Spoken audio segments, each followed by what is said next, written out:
It happened in another room, and I could hear her crying. It was so awful. She had so many wires and lines going into her. My stomach just sank at that point. We really thought we were going to lose her. There was always that question of why is all this happening? What's wrong with my mom? I was totally desperate for some kind of answer. They pulled us aside and they said, we've pretty much done all that we can. Next, two medical mysteries that defied the experts. Since the day she was born, Avery Williams has not stopped screaming, and no doctor seems too concerned.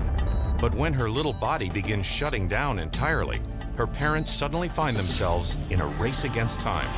We were devastated. I just kept thinking, what can I do with her before she dies? Then, Lynn Sanders could have never imagined that the bizarre, inexplicable joint pain she's endured since she was 15 years old would ever jeopardize her life or her baby's. All of a sudden, I felt no movement. I was thinking, I'm going to have a stillborn, or there's something wrong with my daughter. When illness strikes, we look to doctors to give us answers. But what if they can't? For these unlucky patients, diagnosis is a mystery.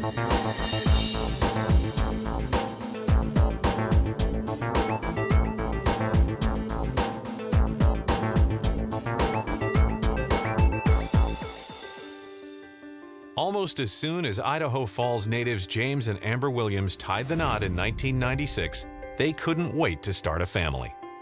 Ideally for us, 2 boys, 2 girls just sounded perfect. James's wish started to come true in 1999 when their son Christian was born. 10 months later, their daughter Taylor joined the family. And that next winter, Amber was pregnant yet again.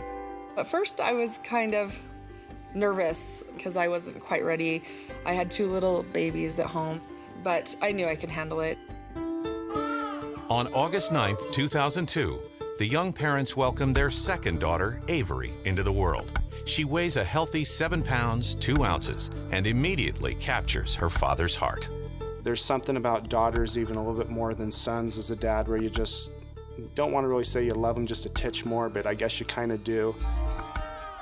But from the moment she's born, it's clear that Avery is unlike their other children, who are extremely passive newborns. The first night, Avery cried all night long, which was so different than my other kids.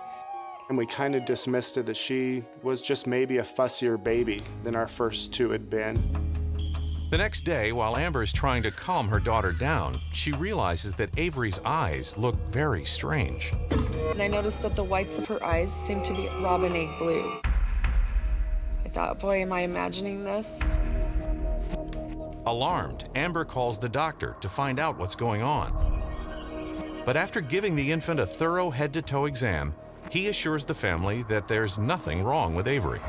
He thought it looked a little bit off, but there was no specific alarm that went off in his mind. The next morning, Amber and James take little Avery home to meet her brother and sister. It's a joyful day for everyone. But almost as soon as they walk in the door, Avery begins to wail, and it doesn't stop. When Amber called me to tell me about Avery crying a lot, I was just like, not really concerned. My mom reminded me how colicky I was as a baby and that she would carry me around for, I don't know, the first weeks to months of life just to be able to get basic things like dishes, laundry, anything done. But with each passing week, Avery's blood-curdling screams only seem to get worse. And every day, by the time evening rolls around, Amber is exhausted and at her wit's end. Then one afternoon, after putting Avery down for a nap, Amber notices that her daughter's features seem to be changing. The shape of her head was a little bit off. It was a little bit bigger on top, and her forehead started getting bigger. We didn't really discuss or talk about a lot, but it was something that we did both notice. I just kind of blew it off as not wanting to be critical of my baby. Amber never thought she would be the kind of mother who cared about her child's appearance. But when the veins in little Avery's head start to protrude, she can't help but acknowledge how freakish she looks. People were starting to say, wow, she has big veins in the side of her head. So, we were like, ooh, that's weird. It almost looked like as if someone had taken a blue crayon or marker or something and drew them right on there with purple or blue. During Avery's next regular checkup, Amber points out the peculiar veins, but the doctor promises her that it's nothing to be concerned about. Avery is perfectly healthy. I didn't want to be a hypochondriac, and I didn't have a medical degree. But when Amber notices that her 4-month-old is still fitting nicely in her newborn onesies, she begins to worry that Avery may not be meeting her milestones. Concerned, she takes her daughter back in to see the family pediatrician. He got out the weight charts and he said, she's still on the charts, but let's keep an eye on it. In the back of my mind, the whole time, I knew that something was off with Avery. Then, on December 8, 2002, Amber's worst nightmare comes true. I just woke up more from a bad feeling than something that woke me up. But nothing could have prepared her for what she sees next. Avery had labored breathing. She was just wheezing. She couldn't even cry very easily like she usually did because she just couldn't get enough air. My stomach just sank at that point. We really thought we were going to lose her.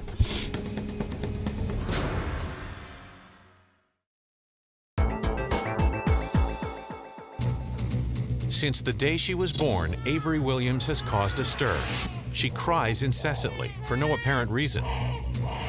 She isn't gaining weight like she should. Even more alarming, she has bizarre protruding veins popping out of her forehead. Still, no doctor seems concerned. But now, to her parents' horror, she can't seem to catch her breath. I raced her into the doctor as fast as I could, and I set her on the table. I undressed her. As Amber downloads the pediatrician on Avery's breathing problems, he tests the infant's oxygen levels. The results are shocking. She's barely able to maintain a 90. Healthy children can easily score a 98. The blood drains from Amber's face when the doctor tells her that she needs to take Avery to the hospital immediately. My mind just snapped. I couldn't imagine that I had been neglecting her enough in my mind that she got so sick she needed to go to the hospital. The doctor is extremely worried that little Avery is suffering from a respiratory infection that could turn deadly. I remember distinctly answering that phone, and they were so concerned. At that point, I was terrified. The doctor on call orders a series of blood tests and an X-ray of Avery's tiny chest, hoping to find some clue as to what's causing her so much distress. 6 hours later, when the findings come in, the doctor knows he's found the evidence he's been looking for. Avery's white blood cell count is alarmingly high, a clear indicator of several potentially life-threatening diseases. They thought that might be a sign of meningitis. We were horrified. Meningitis is an inflammation of the meninges, the membranes that cover the brain and spinal cord. It is usually caused by bacteria or a virus, and left untreated, it can be fatal. The next thing he wanted to do immediately was to perform a spinal tap. This was something Amber and I had never experienced ourselves before, and here they were doing this to our 4-month-old daughter. It happened in another room, and I could hear her crying. It was so awful. I just plugged my ears. After carefully drawing cerebral fluid from Avery's spine, the doctor sends it off to the lab to be tested. At this point, Amber and I both really just wanted to have an answer. Now, the young parents can only wait for the results. It was just a terrible, terrible night for us. This was something that doesn't happen to one of our kids. Being a grandparent sometimes is more difficult than one would think, because not only do you watch your adult children suffering, but then you're watching your grandchild too. So it's kind of a double whammy. And just when they think things can't get any worse, the doctor drops a bombshell. The next morning, our pediatrician said that she did not have meningitis. He said the next thing we need to check for It could be the C word or the L word, which was cancer, leukemia. We were devastated. Things seemed to be going from worse to worse to worse.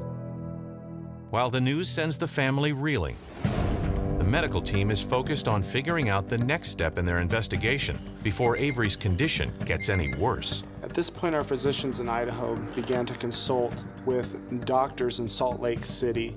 They wanted to talk to some specialists from pediatric oncology. The clock is ticking as the Salt Lake City doctor begins to review Avery's case. And when a radiologist identifies a mysterious pattern on her chest X-ray, he immediately informs Avery's doctors in Idaho that he's found a critical clue. And they wanted to get her down there to Salt Lake City to see the specialist. Within the hour, the team has Avery in an ambulance. Amber is by her side as they begin the 250-mile journey to Salt Lake City. Following the flashing red lights in his own car, the harsh reality begins to sink in for James. I already knew that things were bad, but this just seemed to be continuing once again to just be another level of escalation, and it just seemed to be getting scarier and scarier.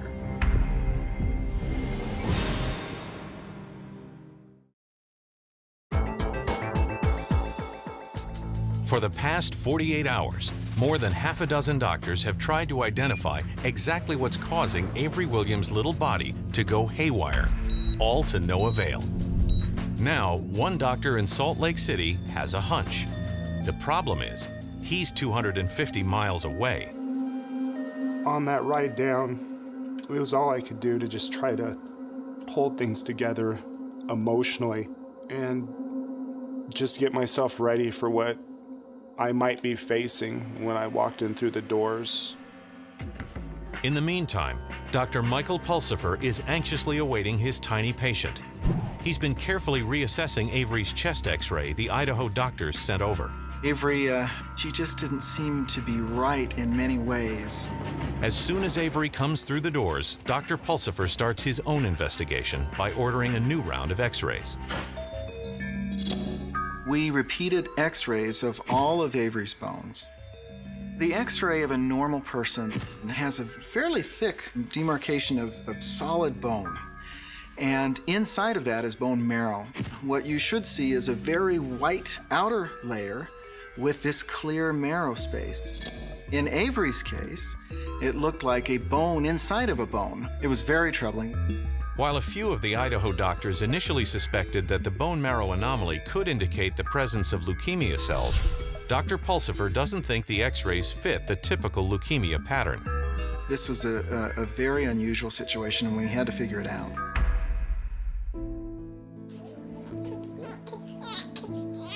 She was really sick. She was pale. She just wasn't breathing very good. We didn't know how much longer we were going to have with Avery. We just wanted an answer as to what she had. The next morning, Dr. Pulsifer announces his new game plan. He's going to run a series of highly specialized blood tests in the hope that the findings will give him the crucial clue he's been looking for. The blood work again showed a very high white count. The white cells are what our body uses to fight infection, and generally it's relatively low. Clearly there was a disease going on of the bone marrow. That was very clear. Marrow is a substance found inside bones. It resembles blood and contains stem cells, which carry oxygen, fight infection, and control bleeding. As a next step, Dr. Pulsifer needs to remove a small sample of Avery's bone marrow to help him pinpoint exactly what's wrong. I was just sure she was gonna die. That's what I just kept thinking was, what can I do with her before she dies? The next 24 hours are excruciating. All the family can do is wait and hope that they have the courage to deal with Dr. Pulsifer's diagnosis. When the results finally come in, he knows that he's found the clue he's been looking for. I've seen pictures of it before, but I'd never actually seen a patient with the disease. It's exceptionally rare. In the bone marrow biopsy, as we reviewed that with our pathologist, they confirmed it, and we felt quite confident from that point about our diagnosis of osteopetrosis. Malignant infantile osteopetrosis is a rare, life-threatening congenital disorder characterized by abnormally dense bones. In healthy individuals, bones go through a continuous cycle of remodeling, in which old bone is removed and replaced by newly formed bone. But in Avery's case, the cells that break down old bone, osteoclasts, are defective, so the bone just keeps building up. Eventually, this begins to cramp the bone marrow and nerves that pass through her skull. The diagnosis, it was crushing to me. I didn't want to accept that this was something that my daughter had. Dr. Pulsipher is confident that Avery's incessant crying had nothing to do with colic. Terrible as it is for Amber and James to stomach, it's likely their daughter has been in a lot of pain since the day she was born. I was just so shocked. I just couldn't even think straight. This particular disorder involves nerves running through bone, and the bone, when it remodels, accommodates nerves that run through it. But if it doesn't remodel appropriately, then those nerves are squeezed and pulled and twisted and cause pain. In fact, every symptom, including Avery's enlarged head and bizarre veins, can be linked to the diagnosis. The abnormal shape of Avery's bones is associated with the disease. If the bone is only growing out and is never remodeled appropriately, then areas are going to bulge out in a very abnormal fashion. And when that occurs, these veins are going to become much larger than they would be otherwise. Even the strange blue tint in the whites of her eyes is a common occurrence in patients with osteopetrosis. And we really do not know why they get this particular color to their eyes. On average, only 100 children are born with malignant infantile osteopetrosis each year in the United States. It can be devastating if not caught early. Given that their disease-fighting bone marrow is impaired, children with osteopetrosis often die from a fatal infection. When parents hear the implications of this diagnosis, that their child will, without appropriate treatment, be blind and be deaf and almost assuredly die somewhere in the first years of life, it's just horrible to hear a diagnosis like that. I was having a hard time wanting to bond to her at that point. I was afraid she was going to die. I wanted to love her as much as I could, but I also wanted to distance myself emotionally. Avery's only hope is to undergo a bone marrow transplant. Immediately, the hunt is on to find an acceptable donor. They start by testing Avery's brother and sister, but Dr. Pulsipher reminds them that statistically, they only have a 30% chance of finding a match with one of her siblings. We called all of our family and extended family and asked for their prayers because we needed that 100% bone marrow match. Almost 72 hours later, Dr. Pulsipher makes a call that the family will never forget. First words out of his mouth are, "James, we have a match. It's Christian." We were just ecstatic. The next month is a whirlwind. Avery undergoes the bone marrow transplant, but it doesn't take. Undeterred, Dr. Pulsipher repeats the procedure, and the family begins a prayerful watch, hoping that a second pass will do the trick. We thought if this doesn't work, I don't think anything will work, and we might just have to take her home and keep her comfortable until she died. Then, on March 4th, 2003, the family gets the news they've anxiously been waiting for. Dr. Pulsipher pronounces the transplant a success. We thought, oh, there's so much hope now. She's going to live. But no one could have prepared them for what would happen next. Finally, with her white cells back, she had the ability to heal. But when they came back, they did healing to an nth degree and released what we call inflammatory mediators, or proteins that are normally used for healing, but when released in high amounts cause all sorts of symptoms. Her lungs became extremely swollen. She went into renal failure and became about as sick as could be. She had so many wires and lines going into her that you couldn't even get near her. I remember just gently stroking Avery's head and whispering to her, "Avery, it's okay. If you need to go, you can go."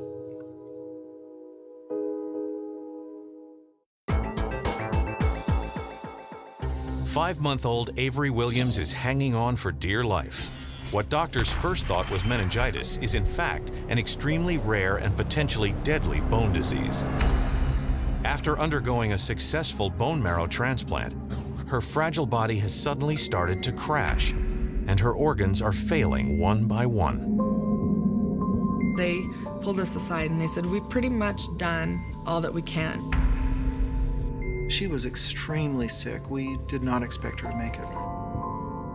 Shaken to the core by the tragic turn of events, the Williams family can't bring themselves to leave her side. Hours turn into days, and days into weeks.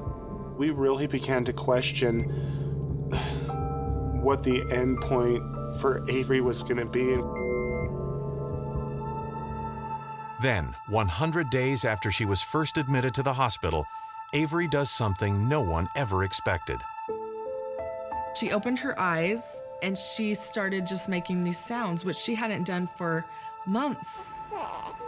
Oh, it was a hallelujah. We just knew at that moment that that was a good sign. She very slowly showed us that she wanted to get better by fighting each day. When Avery came to and her eyes were open, we could see something wasn't right with them. So the first thing they wanted to do was test her vision. Well, we ultimately found that she lost most of her vision. Dr. Pulsifer suspects that in between the bone marrow transplants, Avery's optic nerve was damaged as her skull grew thicker and thicker from the osteopetrosis. Nerves in our central nervous system don't repair themselves. So if your nerve to your eye or your nerve to your ear get damaged seriously, they're gone for good. Given everything that Avery had been through up to that point, blindness really seemed like something that we could deal with. We stepped back and started counting our blessings. I have very rarely seen patients who have gone through what Avery went through survive. While Amber and James are grateful that Dr. Pulsifer was able to solve Avery's case and save her life, they still struggle to understand why so many doctors weren't able to put the pieces of the puzzle together sooner. When you see a doctor at first, they're going to think of the most common things that can occur. Your child is fussy. Well, maybe they have colic. Prior to Avery coming to our center, we had had one other case, and this child was quite sick and unfortunately passed away. If I could tell other parents who are having, problems with their children they can't explain, I would tell them to just go in and ask their doctor. Go in there with a list, keep notes, keep track. Be dramatic a little if you have to. Today, Avery is a rambunctious 6-year-old who continues to amaze her family. Avery today is exactly as she was from day one. She's a fighter. She has some sight, and really she gets around almost as if it's not even an impairment for her. Avery amazes me. I couldn't even tell you how many pieces of music she can play. I can't imagine our life without her. It wouldn't be as fun at all.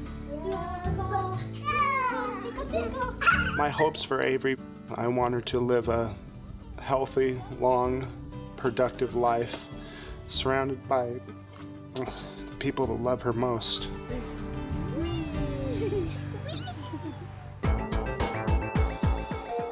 While Avery Williams will never remember her parents' desperate struggle to save her life, Lynn Sanders will never forget her own decade-long crusade to convince anyone that she was suffering at all.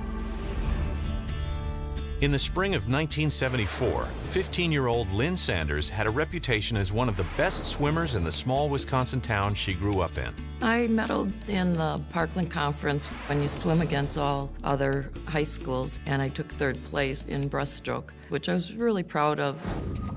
But one afternoon, as she's gliding through the water, Lynn starts to feel something she's never felt before: agonizing pain in her hands. It was really uncomfortable, achy, like I had the flu or something. Lynn describes the strange soreness to her mother, who insists on taking her in to see the family doctor. He immediately assumes that the teen has broken a small bone in her hand from the strenuous water workouts. But after taking an X-ray, nothing appears out of the ordinary. The doctor chalks her aches up to growing pains and encourages Lynn to keep her hand wrapped in a support bandage whenever the pain flares up. Kids are always asking you, why are you wearing that? So you have to explain a story that I just sprained myself. I didn't want to let them know that the doctor just said it was growing pains. Worse still, as the weeks drag on, the pain in her wrists does not get any better. In fact, they eventually become so tender that she can no longer keep up with the grueling swimming workouts. Basically, the pain forced me to quit. It was very difficult to quit the swim team, and my parents were disappointed. Despite the strange looks she keeps getting from classmates, Lynn does her best to just live her life like a normal teenager. She starts going to the local roller rink after school, hoping to make new friends. It was boys' choice, and I asked her to skate, and we ended up going on another date from that. During the dating years, I would mention every once in a while that my hand or shoulders were hurting, but I didn't really want to keep mentioning to Dave about all my pain because I didn't want to chase him away. By the time her senior year rolls around, Lynn is living with chronic pain 24/7. While Dave is essentially unaware of what she's going through, he does notice that Lynn has a propensity to hurt herself. He would call me klutzy. He would see me do klutzy things. But nobody realizes just how bad her situation has become. In fact, Lynn's hands have gotten so sore, she's starting to have trouble performing even the simplest of tasks. I really did feel alone. My mom would tell me to just wrap it up with a bandage and, it'll be better in a couple weeks. Weeks, then months go by, and the relentless pain doesn't let up, despite the fact that she's wearing the hand braces and taking aspirin 4 times a day. Then, right before graduation, Lynn notices something very unnatural while she's going through her morning stretches.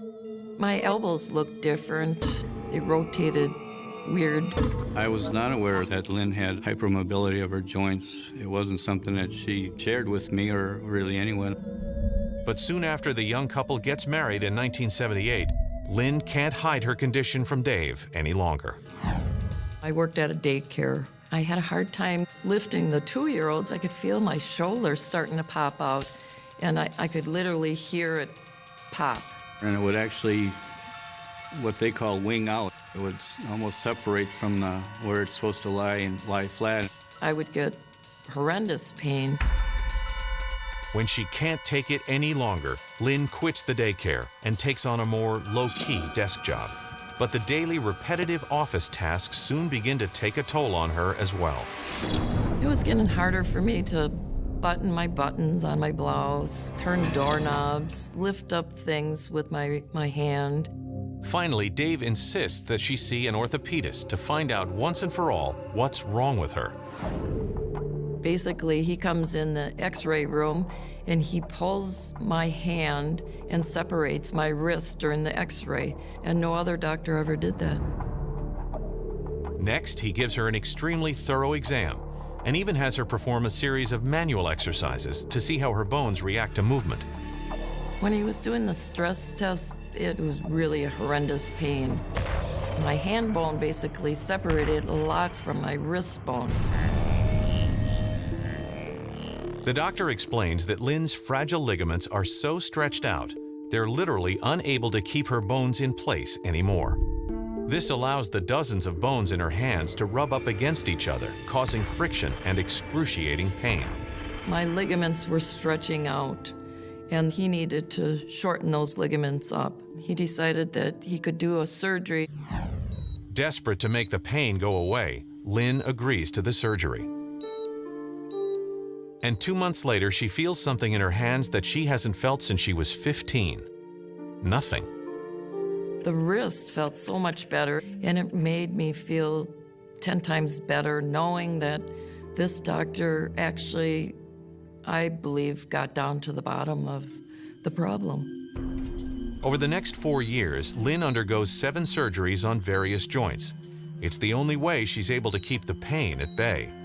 Again and again, it was one joint and another. One would get patched up and fixed up, and then 6 months later, it'd be a different joint that we had problems with. Then in 1981, Lynn finds out she's pregnant. At first, she and Dave are overjoyed. But it isn't long before the throbbing pains return with a vengeance. And this time, they're not just in her hands. In fact, her entire body feels as if it's been battered. The OBGYN said that you are stretching out and that you were going to have a little achiness from being pregnant. All my joint pain never subsided during the whole pregnancy. I didn't know what to expect, basically. I was scared.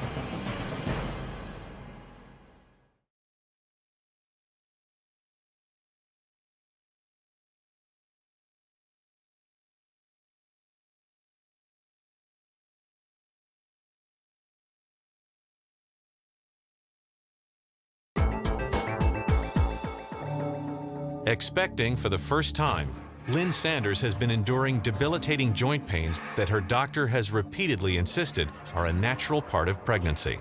All my joint pain never subsided during the whole pregnancy, but I thought that was normal. After I delivered my son, I still had that achiness all over. But before her body has any time to really recuperate, she finds out she's pregnant yet again. And this time, the agonizing pain seemed to have escalated to a degree that she has never felt before. I thought because of hormonal problems, that would just continue until, your body gets back into normal shape again. But 3 months after her second boy's birth, Lynn still isn't feeling any better. The pain is constant. She begins to realize that she can't have any more children in this state and goes on the pill. And I think it was kind of a cranky mom at the time because of all the pain that I was having. There was always that question of why is all this happening? What's wrong with my mom? My knee pain was really, really a sharp pain at the time. I could hardly put weight on it. When Lynn checks in with her doctor yet again, he assures her that the crippling knee pain is simply a side effect of having paper-thin ligaments. The only thing that will help is another surgery. The next day, Lynn is wheeled into the OR. But as the surgeon inspects her knee, he realizes that the damage is far more extensive than they first thought.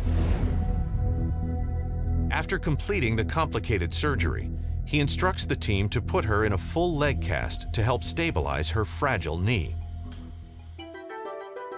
I was thinking, how am I going to take care of 2 young kids with a cast this size where I can't bend my knee? After 8 days of recovery in the hospital, the surgeon discharges her with strict orders to take it easy. But Lynn is determined to get back on her feet as quickly as she can, and a few days later, she decides to give crutches a try. But as soon as she takes her first step, she notices that something isn't quite right. I was having a little bit of pain in my calf area, which was kind of unusual because he fixed my knee. The pain is just getting worse. By the next morning, her calf is throbbing so badly that Dave insists on driving her to the emergency room. All it takes is one look at Lynn's leg, and the ER doctor knows that she's in serious trouble. I was very terrified. I didn't know what to expect. The medical team runs a battery of tests, and within an hour, they know exactly what's going on. Lynn has 3 blood clots in her leg. At any point, these clots could break loose and travel up through her blood vessels. If they lodge in a sensitive place like the lungs, it could kill her almost instantly. It was, a very dangerous situation. I realized how quickly it could go bad. They thought they could be from my birth control pills, so they took me off immediately. Over the course of the next 8 days, they keep a close eye on Lynn as they pump her full of blood thinners to help reduce the deadly clots. I just couldn't believe I had to go back for another 8 days. When the team is confident that the young mother is no longer in danger, they release her with a 90-day supply of the blood-thinning medication. Lynn and Dave are hopeful that the worst of it is behind them. But 2 months later, Lynn is caught off guard when her body starts to change again. I discovered that I'm pregnant. You know, she's in a full leg cast, and somehow or another we managed to, do what young couples do, and she ended up getting pregnant. But the real shock is yet to come. On hearing the news, the doctor recommends that she terminate the pregnancy. He's concerned that the blood thinner she's been taking could have already done serious damage to the unborn fetus. Also, they said I could miscarry because of it. She was pretty broken up about it, and I was just trying to be there to listen and try and understand what it was we were going to do next. Lynn immediately stops taking the blood thinners and begins researching her risks. When she contacts the March of Dimes, they refer her to Luann Week, a genetic counselor. We had some uncertainty about the exact timing of her pregnancy and how far along she was. We really have to pinpoint that timing because it makes a big difference as to what the risks are. The next day, Lynn goes in for an ultrasound, and they're relieved to discover that she's only 5 weeks along. This is good news because the baby was only exposed to the blood thinners for a brief period of time. As we often say in genetics, nothing's 100%, and so we still had to manage and cope with the fact that there was some uncertainty here. But Lynn is willing to take the very real risks, especially when she finds out that she's having a girl. I just broke out in tears because I finally was going to have my girl. During this third pregnancy, she was in constant pain. I was in more pain than ever, and I was worried about the baby and if she would have birth defects. The stress of it all is almost more than either of them can bear. But in the 34th week of her pregnancy, the couple finally hits rock bottom. All of a sudden, I felt no movement. Here I'm thinking I'm going to have a stillborn, or there's something wrong with my daughter.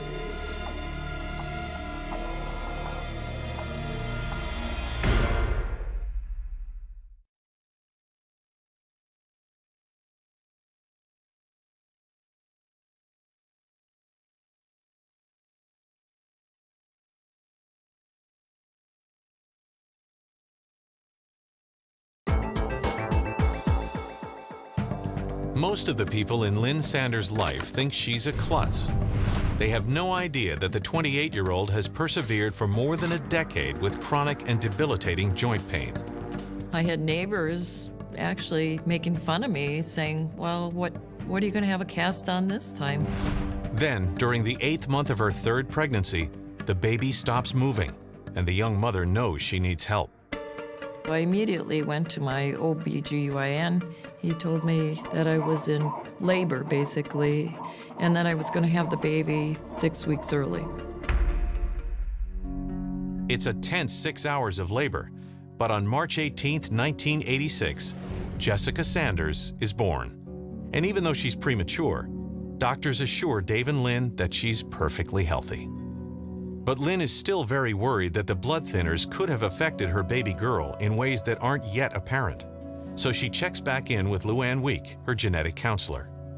I asked her lots of questions about Jessica's medical history, and every question that I asked had a very normal newborn baby answer. Just to be safe, Lynn continues to take her daughter in to see Luann every 6 months. And each time, she assures the nervous mother that all is well.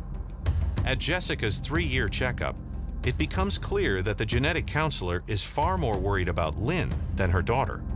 Luann asked me, every time I see you, you're in a different cast. So started asking her a lot more questions about her health history. I felt it was important that I make her aware of a condition that might explain her problems. Lynn can't believe what Luann is suggesting. She spent nearly 15 years hearing that she's just different, but secretly, she's always suspected there was more going on. I was totally desperate for some kind of answer to all the aches and pain that I had since I was 15 years old. Luann advises Lynn to get in touch with a genetic specialist immediately. She tracks down Dr. Pamela Trepane and hands over her extensive medical file. Dr. Trepane begins conducting her own investigation by having Lynn perform very specific tests on her joints. There is a scale that we use to be able to assess joint instability and joint hypermobility. In other words, how mobile are her joints? Looking at her skin, how stretchy it is. Based on that type of a physical exam, in addition to her medical history, makes that diagnosis. Lynn has classic features of Ehlers-Danlos syndrome. Ehlers-Danlos syndrome is a disorder in which a genetic mutation disrupts the patient's production of collagen, a type of protein that acts as a glue and holds our skin, muscle, and ligaments together. Without the adequate collagen, Lynn's body quite literally began falling apart. Lynn's joint pain is a direct result of the poor collagen and the poor elasticity. Many children, their parents will describe them as being clumsy, when in fact they're trying very hard to keep their whole body in appropriate alignment. You think back and think, well, maybe she wasn't the klutz that we thought she was. It was related to this condition that she had no control over. Dr. Trepane speculates that Lynn's pain progressed slowly from her hands and wrists to other body parts because the joints that are used most often feel the wear and tear first. When Lynn was pregnant, she felt even more fatigued. We're already talking about joints that are unstable, and now you're adding the load of the pregnancy on top of that and a shifting center of gravity. All of those things then will combine to create increased joint pain. Historically, people who had classic Ehlers-Danlos syndrome had incredibly stretchy skin. Within circus environments, you see the people that can stretch their skin, taking their earlobes and pulling them down. One of the big puzzles, of course, for Lynn was why it took so long for people to make this diagnosis. She did not have overly stretchy skin. Unfortunately, what most physicians have learned is that's EDS. While it's reassuring to finally know what she's been living with all these years, Lynn is not prepared for what the doctor has to say next. There is no cure for EDS. We cannot go in and fix the gene that is making the collagen incorrectly. We can, however, provide good pain control and good physical therapy. Lynn begins a rigorous course to strengthen and steady her joints and takes prescription medications to help manage her pain. Unfortunately, she will continue to require surgeries to tighten up her ligaments as they wear out. I'm trying to go and do the best I can each and every day. Every day is a new day. To date, Lynn has had more than 40 surgeries. She also wears custom-made silver ring splints to help stabilize the joints in her fingers. I wear these just to prevent tearing in my ligaments in my fingers, and also it really does help with pain. Lynn is still coming to terms with the fact that her disease will never go away. But she finds her inspiration to face each day through her husband's unwavering support. It takes a special person to marry somebody and still stand by my side. 33 years since we met. It's for better or worse than sickness and health, and that's pretty much what I've stood by. Today, Dave and Lynn remain hopeful for a cure. In the meantime, she's doing all that she can to help patients like herself. In 2006, she started the Ehlers-Danlos Syndrome Network Cares. You have to be your own advocate. I hope someday every doctor knows something about Ehlers-Danlos syndrome.